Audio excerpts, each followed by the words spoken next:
va a mujer, va a mujer, va a mujer. That's Portuguese for Fly Eagles Fly, if you didn't know. That's a lie. But it is Fly Eagles Fly. As you could tell, I'm decked out right now. I wanted to cover one of these ones so I could make it a Jalen Hurts jersey, but I figured a Wentz would do, simply because last time Wentz was on the squad, well, not the last time, but Wentz was on the squad when we were a number 1 seed going into the playoffs and made our way to the Super Bowl and got that first Super Bowl dub. And it's feeling like history is about to repeat itself, which I'm very excited about. Interesting fact about this Eagles game. And don't worry, we're going to get to the MMA. That's why I started with the Va a muera, which actually translates to "you're going to die" in Portuguese. And that's the famous chant that the Brazilians yell out against every opponent that's not Brazilian, that's fighting a Brazilian fighter. But interesting stat line with the Eagles game that just happened. By the way, if you weren't watching that, my boys flew high that night, and we got a vicious dub over the Little Giants. And the Giants fans were just so cocky coming into this one, talking hella shit. And it just was unwarranted, man. I mean, did you watch the Eagles this season? Like, come on, calm down. You guys beat the Vikings. We're not the Vikings. You came to Philly talking shit. What do you think's going to happen? You're going to get stomped. The ending score was 38-7. And the interesting stat line I'm going to say, last time we were in the same day, we beat the Vikings in 2018 in the NFC NFC Championship game, 38-7, same score. So another reason why it just seems like history is repeating itself. We're making our way up to that Super Bowl. San Fran taking on the Cowboys tonight. It's a Sunday.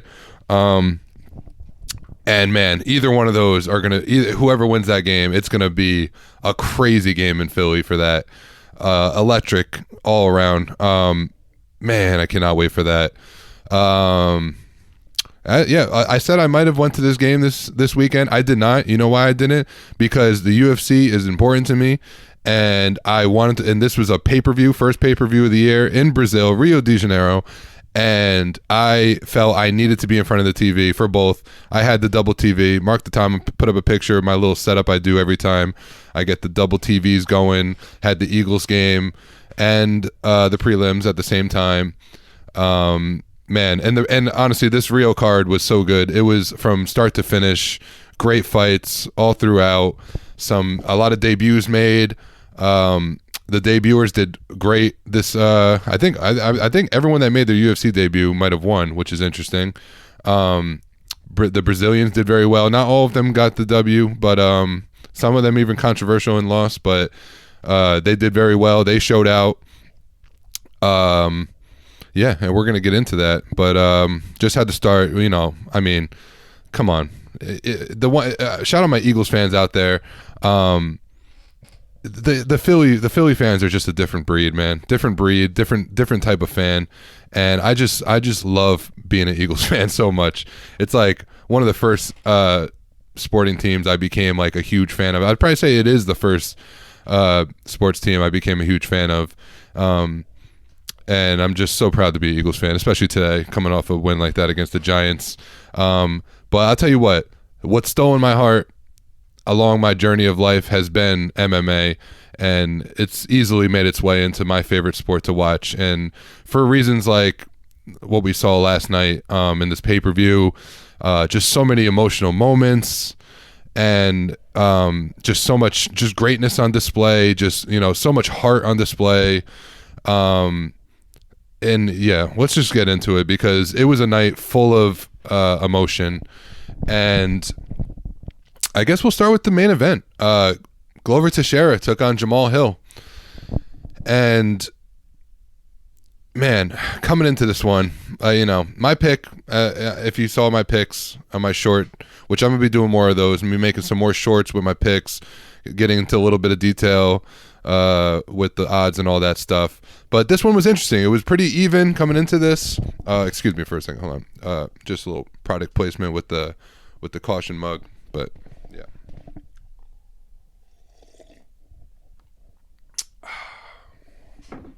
It's good coffee. even odds coming into this one pretty much. Glover, the slight underdog, I think, in closing. I think he was like maybe like plus 115 or something like that, which is very close to even.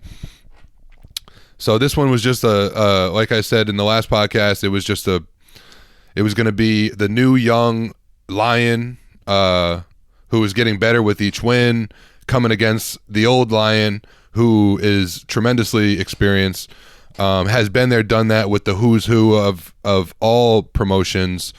You know, I mean, we don't need to go into the history of it. I did on the last one, but it was a long road to get here. He already been there, did that, won the belt in 2022, lost it in a very close split decision to a fifth round choke to Yuri Prochazka. That in a fight he was winning, and then we all know what happened from there. All this bullshit with the light heavyweights. Glover made his way back, well earned, well deserved, nothing out of ordinary. It was the right fight to make. Jamal Hill was more the surprise and opponent, but you know what? He showed why he deserved it, and I like what he came into this one saying that he was excited because he was going to get the answer of the ultimate question he wanted, which his question to himself was, is he capable of being a champion? Like, does he, like, he was excited to come into this fight just so win or loss, he wanted the answer to know if he was worthy of being a champion. And I just loved it. Like he said, it was such a serious and so much conviction, and I believed him that like he really wanted to know that answer, and in order to find that answer out, he knew that he was going to give it his 100% no matter what. And man, he did, man. He looked so good in this fight too. I got to give it to him. And really, it almost felt like the story of the night, like, or as I was watching it, and the commentators, I think everybody on Twitter, I think everybody felt the same way, that it was like more like just how tough Glover looked, like the fact that he was able to take all these shots, those head kicks. Who saw those head kicks coming from Jamal Hill? I mean, usually Jamal Hill touches you with his hands and you go to bed. And he was touching Glover up, and it didn't seem like any of the punches were affecting Glover. But every time he landed a head kick, it's what wobbled Glover and had him in danger every single time.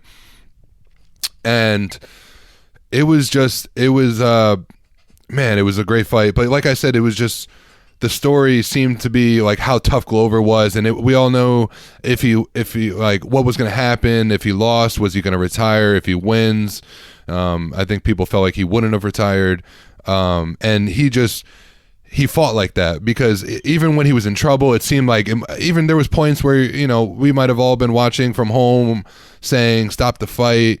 He's taken enough punishment. Every time it came to that moment, he would do something to like reverse position or land something back that would hurt Jamal and wobble him. And it's like, oh shit, he's still in the fight. And he would fight back, and he would end the round and get to rest and come out refreshed. And, we'll post another picture too of this man's eyebrow. At some point, he took a vicious shot that opened him up. That eyebrow was serious. Didn't look good. I think in most situations, not most. I mean, you never know. UFC's different with cuts, but it was arguable if you could have stopped this fight because of how bad that eyebrow was. And man, what a moment coming out of the fourth, going into the fifth. I mean, that eyebrow just looked so compromised. And it was looking like, oh, is the doctor going to stop this? We already saw a doctor stoppage earlier in the fight before. But no, you know, this is Glover's last hurrah. This is going into the fifth round. Dude's already been taking a beating. I mean, are we going to let Glover go out like that? No, he didn't want it. His corner was even asking, like, can we throw in the towel for you? Like, we're not really liking how it's looking. Was he? Absolutely not. And he comes out, man, with a big Glover fashion, big smile on his face, looks across at Jamal Hill and just says, let's go, baby, let's go. And it was just a beautiful moment. They come out, hug it out in the fifth, and then continue to have, continue to go at it the same way they were the whole entire night. This fight won fight of the night, got its performance bonus for that, as it should. I mean, it was just another beautiful 5-round championship fight involving Glover Teixeira. Unfortunately, you know, like, it didn't go his way. Jamal Hill was the better man that night. Jamal Hill came in focused. Jamal Hill came in confident. He did everything he needed to do to beat this man, and he got the dub and he got the belt. And congrats to Jamal Hill, coming out of Grand Rapids, Michigan. He's quoted himself saying, crying on the floor with the belt, saying, all the things that, that he comes from nothing. Just the classic, it's funny how you hear from athletes all the time and great people that they always, when they achieve greatness, they look and they say, you can do this. Anybody can do this. And it takes people like them, and seeing what it takes to achieve that greatness, and knowing their background and where they come from, and is corny as it is, and anybody could say, especially when you are achieving it, but when you know the background and you know these people and where they come from, it's true and it rings true, and you just see the emotion in their face, the emotion in their voice when they tell you, and it just tells you that it is true. It's truly inspiring every time it happens. I mean, I got chills right now just even thinking about the moment. Please, let's post in a picture too. I got to get a picture of that Jamal Hill just beat up face. He was also cut open with the belt, just crying, screaming, after the fight. He was, I'm getting chills right now thinking about it. He was screaming, just that emotion, letting out the emotion of that. He knew he did it. This is before the decision was even announced. And yeah, it was just one of those moments in the sport, in sports in general, where a man that deserved greatness got it through hard work and determination and grit and heart and all the things. It all came together for Jamal Hill, and he became a UFC champion. I can't wait to see what happens next with him. I can't wait to see how this is an important aspect now of the sport, especially in fighting. Now he gets the win, gets the bonus. I'm sure he's got the pay-per-view percentage. Oh, I don't know if you do, if you're the challenger. That's maybe, I think you do though. I'm not sure of, but either way, he got a big payday, gets a bonus. He becomes champion. Now he's going to get overwhelmed with media. Everyone's going to want to talk to Jamal Hill, especially the type of dude he is. He's a funny guy. He's just a humble guy. And this is the most interesting time too. It's all great to see someone achieve greatness. Now it's more interesting to see how they hold greatness and how they walk with greatness. And will he remain humble? I think so. I like his character. He doesn't seem like a kind of guy that would go off the deep end, but you never know. Money, fame, power, that all changes people. And when me and Carrie were just having a big discussion about this before, just with other people, of sorts. And it's going to be interesting to see, but he's a great champion as of right now, and I can't wait to see what's ahead for him. Again, congrats Jamal Hill. And Glover Teixeira announced he was retiring after, laid the gloves down, gave his respect to Jamal Hill. They hugged it out. Glover Teixeira has had nothing short of a fantastic career, achieved belts in every promotion, including the UFC. As of recent, I mean, what was he? He might have been 42, I think, when he won the belt. Now he's 43. I mean, shit. Another discussion we were having was Father Time gets everybody. And, I mean, it seems like it has come for Glover, but this guy did defy Father Time in so many ways. An amazing person. Like I always say, fights out of Danbury, Connecticut. That's where he landed, coming from Brazil. Something about that just makes me kind of proud too. I mean, that's 45 to an hour away from me. And it's just cool to know that all these special people are just right down the road, training their fucking hearts out, coming into these amazing world lit battles. And farewell to Glover Teixeira. Thank you for the moments. Thank you for the career. I mean, it's been a pleasure to watch you. You're an outstanding person. Everybody loves you. We all know how good a person you are. And I can't wait to see what's next for you, and Can't wait to watch. I think he seems like someone that's going to enjoy retirement, but also I don't think he'll be too far from the sport. I think we'll see him at events, especially Brazil ones and local ones around here. He still has Alex Pereira fighting out of his camp, who is the middleweight champion. I think he'll probably fall into a mentor role in his gym, as he already probably was, but now more so. And I can't wait. I can't wait to see what's next for him as well. So that's that. And in the co-main event, the famous first time ever fourth fight between Brandon Moreno and Deiveson Figueiredo. This one was very interesting as well coming into it, because obviously first fight, draw, very close war, draw. Second fight, Moreno comes in. Figgy probably seemed like to have a bad weight cut. Not as he kind of maybe let the moment get to him. Maybe just wasn't there. He said he wasn't prepared for that fight. I mean, you could say that when you lose, but maybe who knows what it was. But either way, Moreno cut through him easily. Got the choke win. Third fight, another very close fight, war. Decision goes to Figgy. Controversial, some say. I thought Moreno won, but either way, I wasn't going to complain. It was a very close fight either way. You kind of could score that either way. And then here comes the fourth fight, first time ever in the UFC. I got to say, coming into this one, Figueiredo seemed to be on weight all week. He looked energized. He looked shredded. And I started to second guess my pick with Moreno. I picked Moreno, but I started to second guess it as we got closer, because I was starting to see a motivated Figgy. And I was starting to think that, man, when this guy is at the top of his game, he's kind of hard to beat, so anything can happen here. I started to almost lean Figgy coming into it. But, man, Moreno showed that it doesn't matter. Looks don't matter. He's still motivated himself. He came in confident. Nothing deterred him, and it showed in his performance, because there wasn't an aspect of that fight that Moreno wasn't in control. And it was a dominant performance. Yeah, like I said, just everything.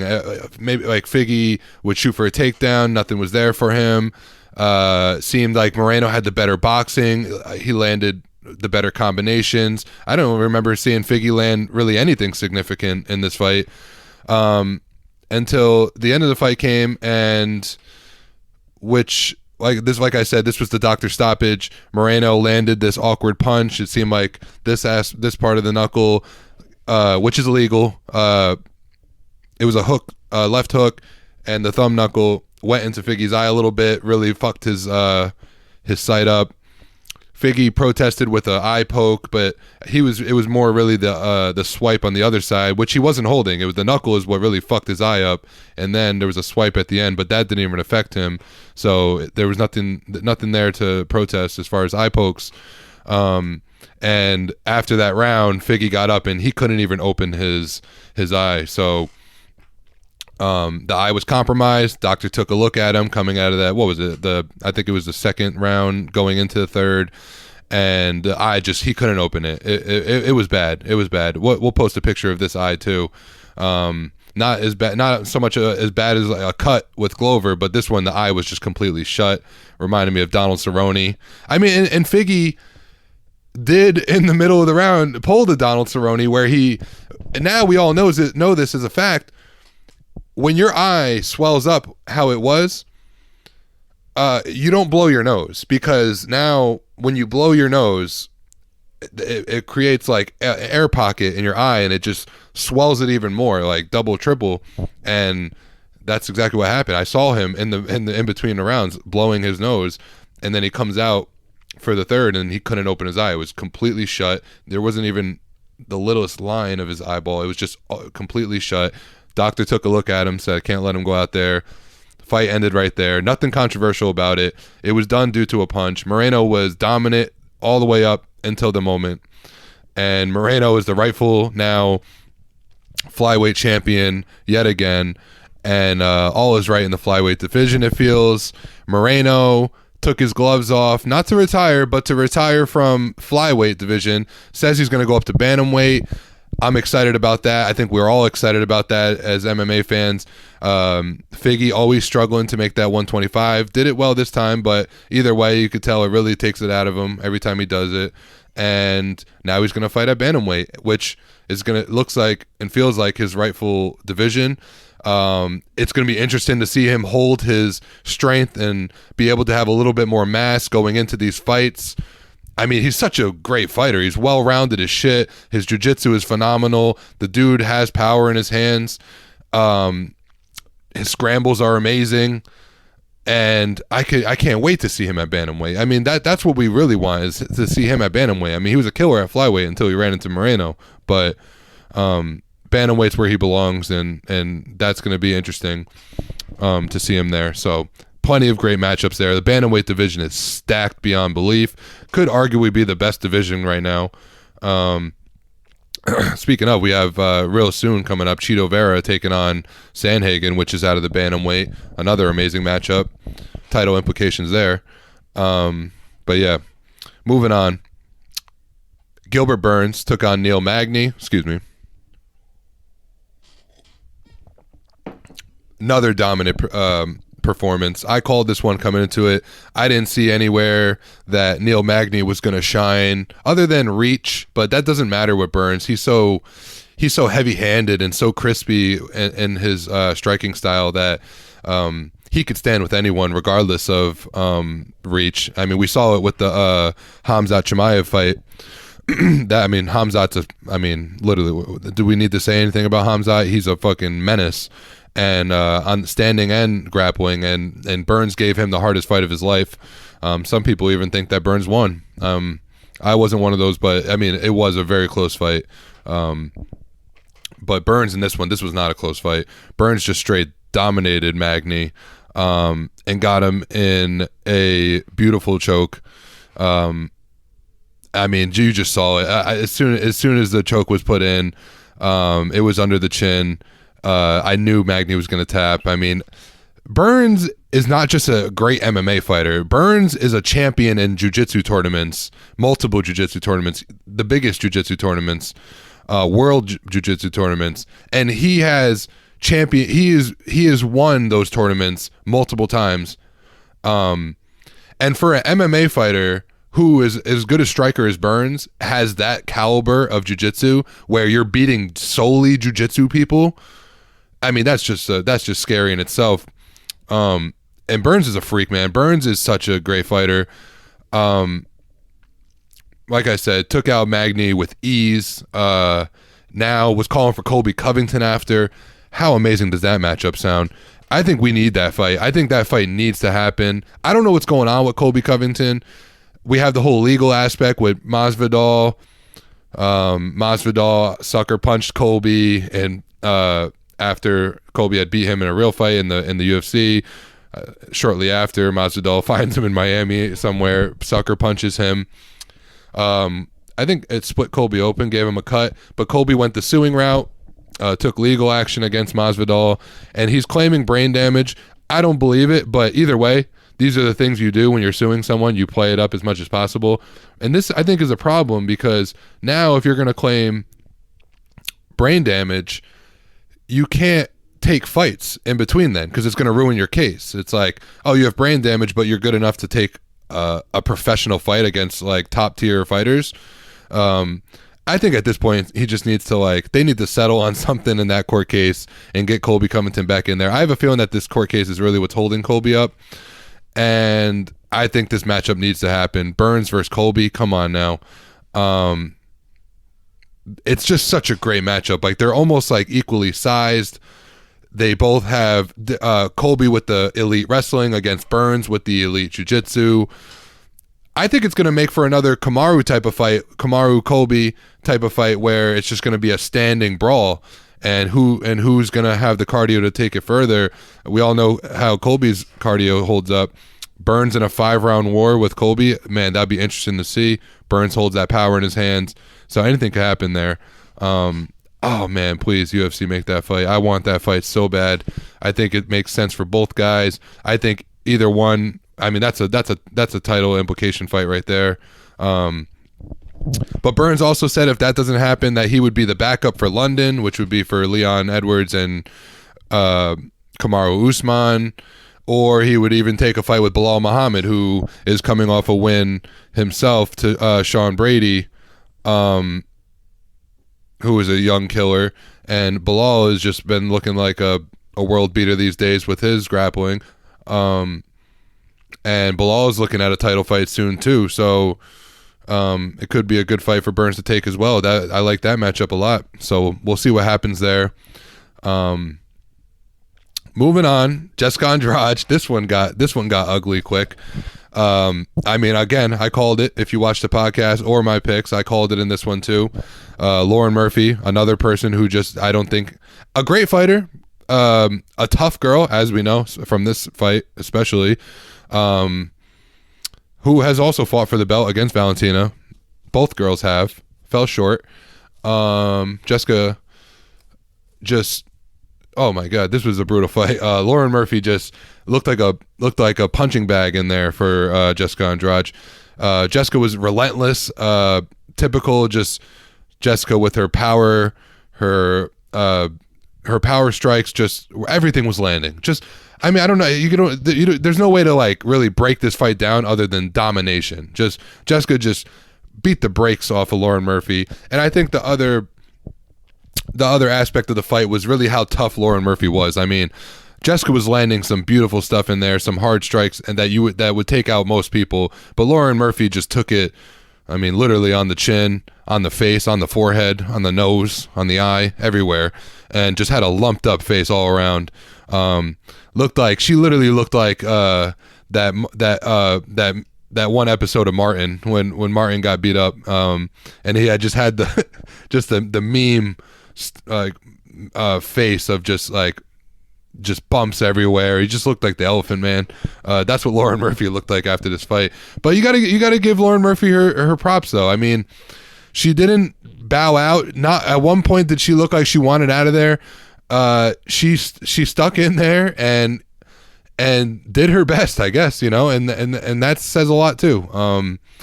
Jessica Andrade is no joke. I mean, that girl holds power. That girl is brolic as it gets. And so shout out Lauren Murphy for taking that beating as well as she did.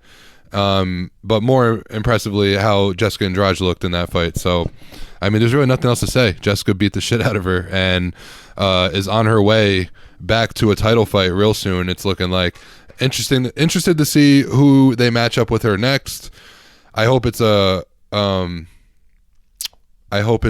level opponent that's going to give her, I mean, what do you do? She's standing choked Amanda Lemos. Amanda Lemos is another girl who is a savage and a high level fighter. So, I mean, you take someone out like that, I mean, what else is left for her? I mean, I think she needs to get a title fight. I think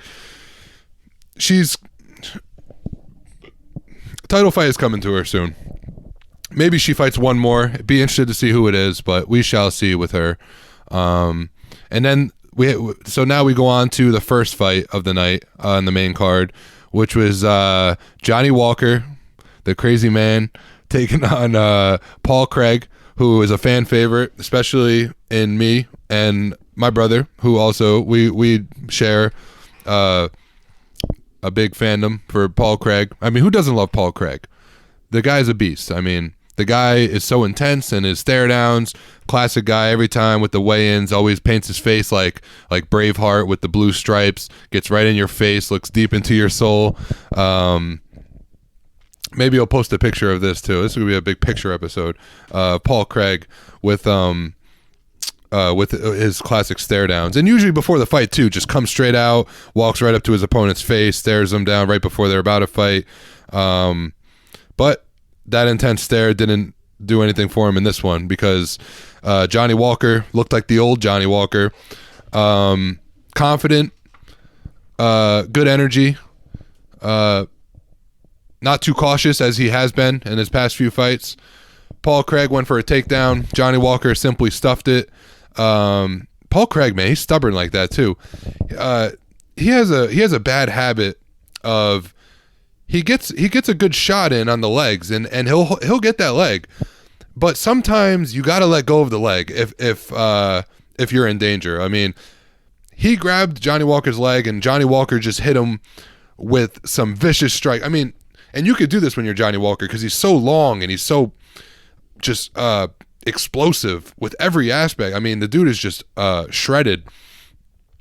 And we all know, like, this dude is just an explosive guy. So when, I mean, you have Johnny Walker's leg, yeah, like, you're in a good position to get a takedown. But if Johnny Walker's landing bombs on you, you got to let go and reset and try again. I mean, it's got to be a cleaner takedown than that. And Paul Craig has been known in the past to hold on to takedowns for too long, and he takes damage every time it happens. So, I mean, granted, can you blame him? Every time if he does get you to the ground, usually it ends shortly after that. So maybe he was just too determined because it got him TKO'd for holding on to that leg too long. And Johnny Walker looked like the Johnny Walker as of, in the past, and now it's the Johnny Walker of the present. And I mean, back with the fucking celebrations, does the worm in a more careful way, because one of his first wins, I remember over Misha Serkinov, landed a beautiful knee, does the worm and dislocated his shoulder after, just from doing the worm, because he started from too high,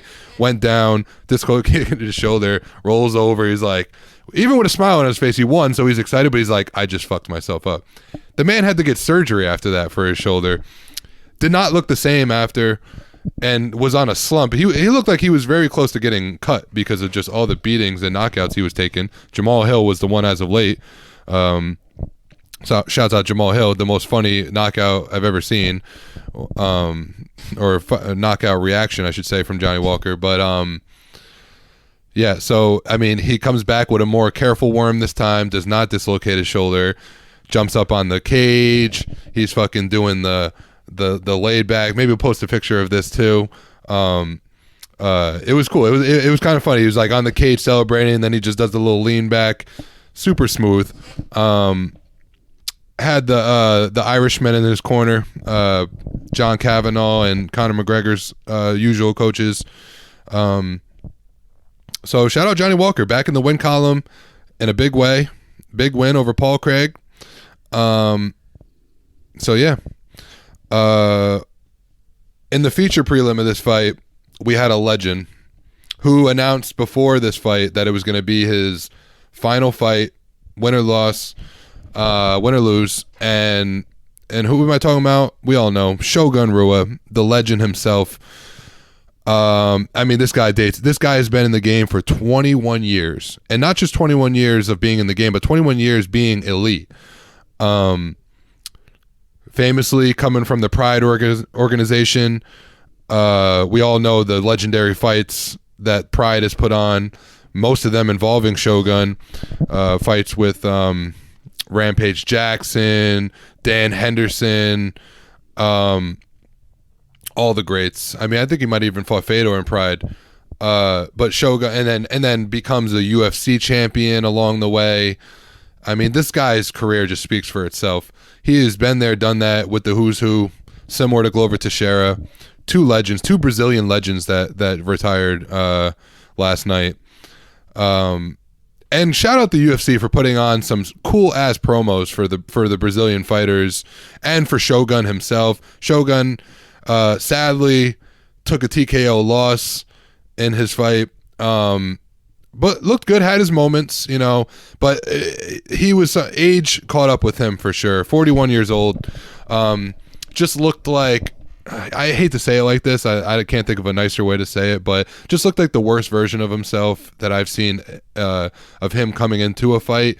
But I mean, what does he have to prove? He's been there, done that. He's still like fighting at 41 years old, 21 years in the game, fighting the best of the best. I mean, guy has nothing to prove. This loss means nothing. I mean, the dude is a legend, like I said, and will be a future Hall of Famer for sure. So happy trails to Shogun Rua. He was one of my favorites coming up, watching him in the early days as well. His famous brawls with, I mean, arguably easily my top, I'd say probably my top 3 favorite fights was his fight with Dan Henderson.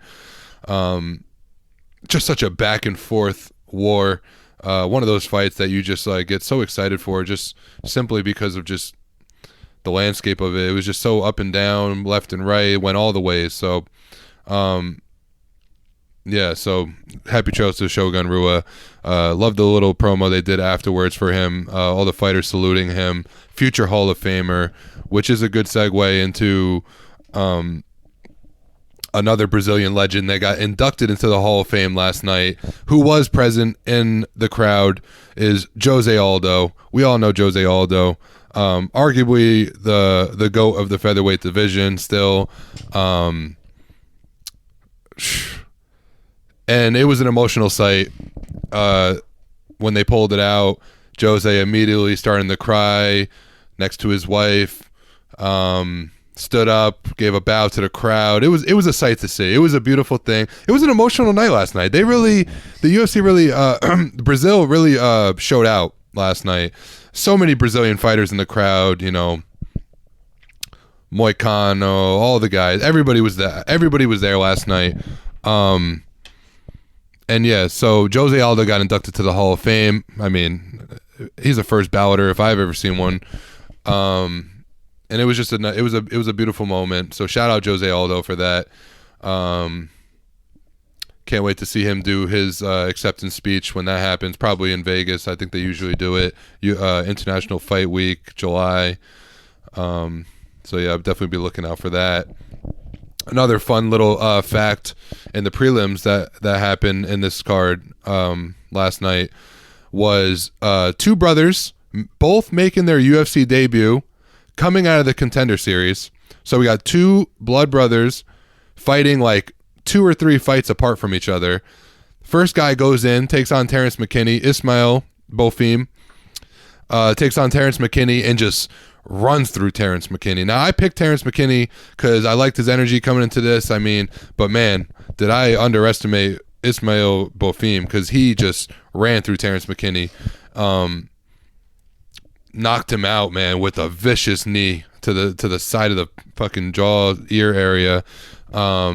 Gets his win in his debut, and then like 2 fights later, Gabriel BOFIM comes out, fights Lazez, who is an amazing fighter, and gets a beautiful mounted guillotine, crazy scramble. I mean, you just saw it under the chin, forces him to tap. So 2 brothers last night made their UFC debut, and both brothers get the win. I mean, impressive stuff. So the prelims were riddled with great fights too. Can you go to the UFC page real quick? Click the prelims, top. And then scroll down. RoboCop took a hard L, took a hard knockout. No one saw that coming. He was looking good all the way up until it happened. Was out, just outclassing Ferreira up until he just caught a fucking straight right to the fucking mouth that just put RoboCop's lights out. So crazy shit. I mean, RoboCop was a big favorite coming into that one too, minus 305. Thiago Moises, dominant win. I mean, just kind of saw that one coming too. Picked Moises, another big favorite. This time the favorite actually delivered. Like I said, had the brothers wins. Keep going down. Just want to skim through it a little bit. Keep going. Jalton Almeida. This guy is looking like a scary heavyweight coming up in the ranks. Straight beautiful KO over Shamil. Oh my God, here we go. Abdurakhimov. Abdurakhimov. All right, there we go. We got it done. But Jalton Almeida just looking like a savage. I mean, this guy is a dark horse prospect, all the things of the heavyweight. This guy is shredded heavyweight. The new heavyweight look is no longer the like big overweight guy. It's just like a humongous gladiator look these days, and this guy's one of them. Had a funny little moment in the post-fight interview. Goes for a little fake shot on DC, forcing him to take defense. Look out for Almeida though in the future. This guy is looking scary. Heavyweight starting to shape up to be a great division again. Scroll down. Cody Stamann, real close win over Lacerda. I kind of thought Luan Lacerda won, but at the same time, you know, the more I thought about it, it was fine with me. Cody Stamann, doing it for the Americans. Keep going down. Warlley Alves, amazing fight with Nicholas Dalby. I thought this was a weird decision. I thought Warlley Alves won this one. That's all I have to say about that. It was a great fight, though. Amazing fight. Could have even been fight of the night, like contender. Yeah. Nunes pulled out a hard-fought win against Farron. Zara Farron coming off a 3-year layoff. Nunes up until this was looking like, you know, just a powerful knockout artist for a featherweight woman. I mean, that's, you know, women in general to be a knockout artist. That's impressive stuff. And this was a hard-fought win. She pulled it out at the end. Well-deserved. Yep. So, great night of fights. Like I said, amazing. So, I mean, Brazil put on. Next week, we have off, sadly. But I'll be here doing a podcast because we have to preview this Derek Lewis versus SPIVAK fight. Scroll down. Let's just peek couple of the fights on this one. We got Derek Lewis, SPIVAK at main event. Keep going. I think Devin Clark, Marcin Tybura took him. What? That was just how he looks. I know. Blagoy Ivanov. That's what my producer's laughing at right now. I mean, he does just look like a big baby in this picture. I mean, but he's no one to scoff at. The guy's real. Doo-Ho Choi, the Korean Superboy, coming back to fight a Canadian, Kyle Nelson. That's going to be a fun fight. That's going to be a fun one. Look at this guy's name. Like, Adam, it's probably like Fujit, but it's like Adam Fuggit. Fuggit. Taking on Kinoshita. Okay. Scroll down. Yeah, a lot of Asians. Where is this fight taking place? Las Vegas. They're breaking out all the Asian fighters for this one. Interesting. Yeah, Park back at it. Okay.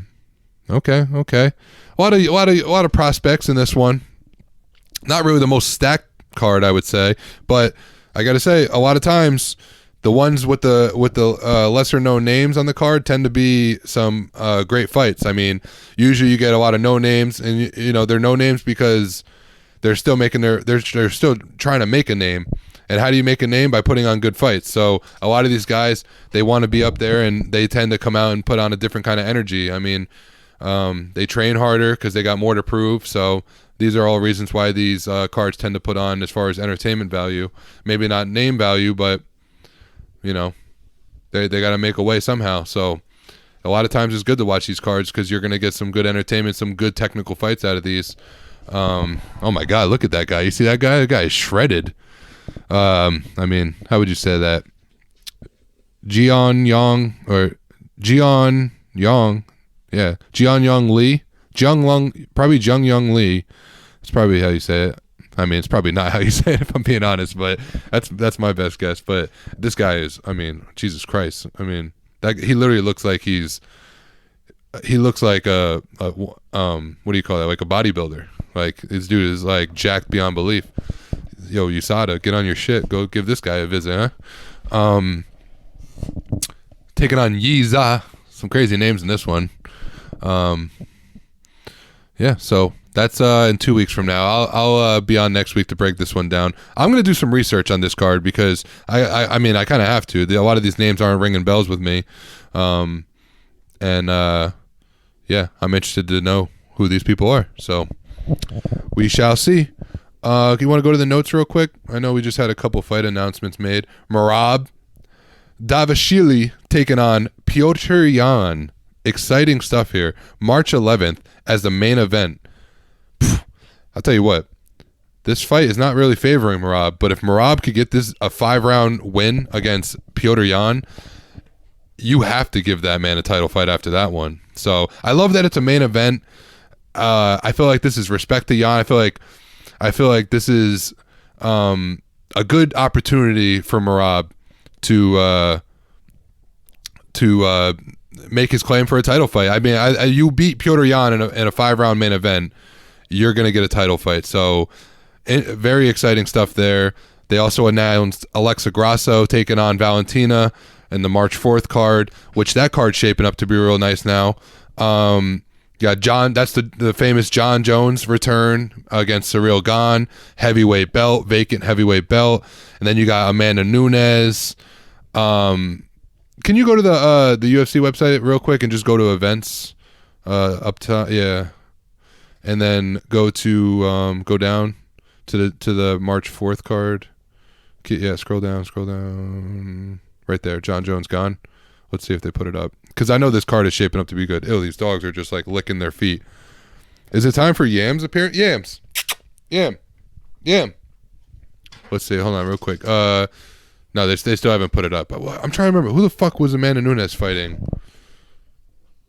God damn it! Can you Google Amanda Nunes real quick? I just want to see who she's fighting. I'm drawing a blank here. I know she's on the card though with Valentina, which is interesting. They might be trying to make that third fight between them. Scroll down, like usually where they show news and stuff. What the fuck? Click the share dog, Amanda, right down that link. Let's see if they have her upcoming. Scroll down. No, they don't have it. Go back. Fuck. I seen it on Instagram. Scroll up. Go to go down to where it says news, stats, all that stuff. I don't know. Jesus Christ. Who the fuck is she fighting? Oh, Irene Aldana. That's who she's fighting. Finally, everyone's been waiting for Irene Aldana to get her title fight. Mexican fighter, amazing boxing, tall, big for the division. It's a good fight. That's a good fight. I like it a lot. Amanda Nunes, no push. That's not going to be a pushover fight for Amanda. So interesting stuff. Like I said, Valentina Grasso on the same card. Can you go back to the Jones? I know Arebus is on this card. Bo Nickel, Jamie Pickett's on this card. That's all fun stuff. That's probably going to be like a prelim main event. Jeff Neal, Shavkat Rakhmonov. Amazing fight. Shavkat, I mean, everyone's big on Shavkat these days, taking on a worthy guy in Jeff Neal. Jeff Neal, never an easy fight for anyone. Derek Brunson, Dricus Duplessis. Stacked card. Whoa, is that Cody Garbrandt making an appearance against Julio Arce? I like that. Keep going. Jeez, what the hell? Julian Marquez. Keep going. Okay. Keep going. All right. So, yeah, I mean, this card's still being made as far as the prelims go, but that main card is looking stacked. Like I said, Derek Brunson, Duplessis. We got both women champion, Amanda Nunes, Irene Aldana, Valentina Shevchenko, Alexa Grasso, both the champions taking on Mexican fighters. John Jones, Cyril Gane. Can't go wrong with this one, baby. That's March 4th. That's in the T-Mobile Arena, Las Vegas. Exciting stuff ahead, boys, girls, everybody in between. So I think we'll call it quits on this one. Another amazing weekend for the UFC, for my boys. Fly, Eagles, fly. We shall see tonight between the Cowboys and the 49ers, who we're taking on. Can't wait to see. Till next week. Love.